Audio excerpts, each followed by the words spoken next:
ঘুম থেকে উঠে ফ্রেশ হয়ে চা মুখে দিয়ে মিটিমিটি হাসতে থাকে আর ভাবতে থাকে এইবার গাজা হতে যাচ্ছে ইরান। বিমান হামলায় একের পর এক জেনারেলদের হত্যা, বিজ্ঞানীদের হত্যা, আয়াতুল্লাহ খামেনিকে কোণঠাসা করে নতি স্বীকারে বাধ্য করাই ছিল পশ্চিমাদের লক্ষ্য। কিন্তু ইট মারলে পাটকেল খেতে হবে এটা ভাবেনি ইসরায়েল সরকার।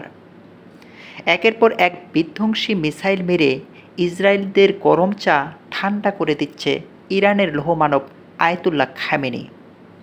এদিকে ছোট ভাইকে রক্ষা করার জন্য ডোনাল্ড ট্রাম্প যুদ্ধের প্রস্তুতি নিতে শুরু করেছে। তবে যুদ্ধে নামবে কিনা তা স্পষ্ট করে কিছু বলেনি। এই যুদ্ধে যুক্তরাষ্ট্র জড়িয়ে পড়লে মধ্যপ্রাচ্যের অবস্থা হবে খুবই ভয়াবহ, অগ্নিগর্ভ। এটাই হয়তোবা তৃতীয় বিশ্বযুদ্ধ, যে যুদ্ধের সভ্যতা বিলীন হয়ে প্রাচীন রূপ ধারণ করবে। তাই বিশ্ব নেতাদের উচিত সভ্যতাকে টিকিয়ে রাখার জন্য যুদ্ধের বন্ধে জোরালো ভূমিকা